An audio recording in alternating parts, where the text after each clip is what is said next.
on the win. We'll start with just responsive remarks from the coaches, and then we'll open it up to questions on the floor. Thanks. Yeah, I guess for us and for our team, we all year have kind of been not, I guess, underrated, but we defensively have done this all year, which for us is like we know, and again with my seniors, that we knew we could defend, and I think coming into this game, our goal was to hold them under 50, and they were 20th in the country in scoring, and our goal was not to turn the ball over full court to give them layups. That was our goal. We turned it over more than I'd like, but it was don't turn it over to give them layups. If we're going to turn it over, it's going to be on the other end and make them play a half-court game. And that's what we did. We made them play half-court against us, and we're tough to beat when we can get into that situation. And I have veteran guys that have been around, and I'm proud of these guys for what they've done, again, for the program and where we're at. Went in at halftime.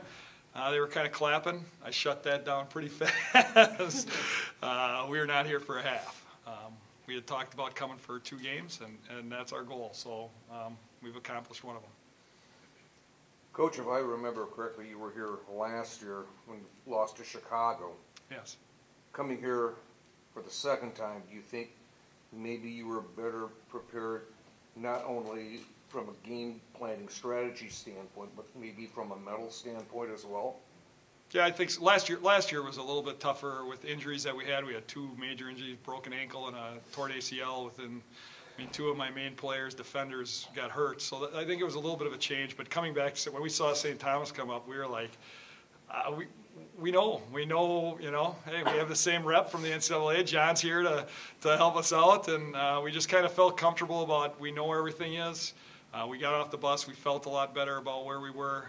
These guys were freshmen when we went the first year, and then we didn't make it a year. And they wanted it bad their junior year. So I think, yes, coming back your second time, 2 years in a row, there was a comfort for us to come in here and be ready to play.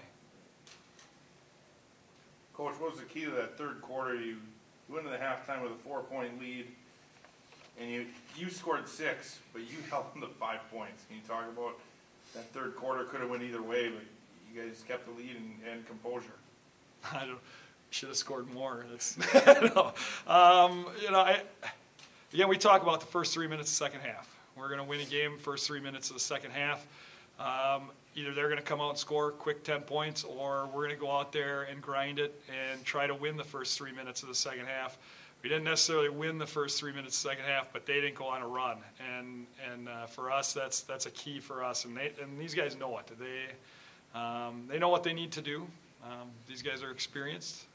So they went out there and did what they were supposed to do in the second half. They just, again, it's about controlling the tempo of the game and not letting those guys get out and get layups, and they knew that.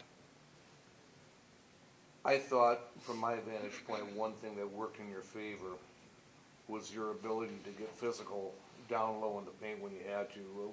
Would you be in agreement with that? Yeah, I think so. I think, again, we have some good size, which, in an NCAA tournament, you have to have size. You got to be able to be physical with guys, and our guards have some length, which is good, so that their guards had a little bit harder time just getting in there and scoring.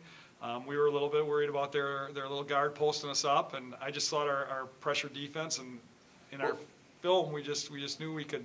Particularly with pretty much neutralizing the Schneider girl from Illinois Wesleyan. She didn't do a whole lot tonight. Yeah, we have a couple guys in our league that we play that are physical players, good around the rim. Our goal every day, we call it defense attack, is to go attack that ball and attack the post players. You noticed when we were late getting there, they were getting open shots or they were having more success. And I think Jen got there a bunch of times in the second half and knocked the ball away from her, but got there early that she couldn't, she didn't know when it was coming. So that was a big plus for us in the second half where she didn't know when we were coming or if we were going to get there. I have a question for the student athletes. If you could share with the group how, as athletes and as a team, you prepare for tomorrow's game. We all kind of know where we're at and what we need to do to prepare for games. Just like every game all season, we're going out to get a game, we're going out to win. we watch a lot of film, we take it upon ourselves, and we get pushed by our coaches also to just do what we need to do, know what every single player does, and like we need to know how to guard every single player every second you're on the floor. So I think we all just prepare, we work really hard and do our best, I guess. I would agree with that, and just believing in each other and pushing each other. Lexi, can you talk about the pressure you face? We really haven't seen that kind of backcourt pressure all year. You had the 27 turnovers, but there were no turnovers it seemed that we made that really hurt us. Can you talk about how we were able to avoid that? Yeah, Coach really worked on it with us in practice the whole week. We knew that they were going to pressure us really hard. Had a lot of turnovers today, but just need to take care of that. Our goal was just not to have it on their end of the floor. So I think we did a good job of that today.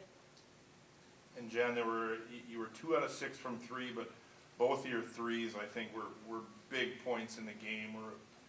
It was a 1-point game, and you put it up to 4. It seemed both of those threes you hit were big. Did you realize it then? It's like, we got a tight game, and Not it's really. a big shot. I mean, I don't know. I don't know if I really realized it. I just saw an opportunity and I was open, so I took it. That's about all. They were big. They were big threes. I mean, obviously, first half when she hit it, you could just see their coach just was really mad that she got the open three. And, again, they're going to try to take that away where she can't just settle in and hit them. And those two were big threes and some big shots for us, especially in the third quarter and at the beginning of the game where it was like, all right, it's a grind, but then she hit those and that put a little bit more pressure on them to defend her a little bit harder on the perimeter. Do you guys want to talk about the impact that Amanda Brew made on the game? 6 of 9 shooting, led the game with 15 points. What kind of look does she bring when she comes off the bench, having Jen and Maddie give a lot of pressure to the bigs, and then Amanda comes in? I mean, it's awesome, to see her grow just from the beginning of the year even till now. One of our coaches really works with the post a lot, and she's come such a long way.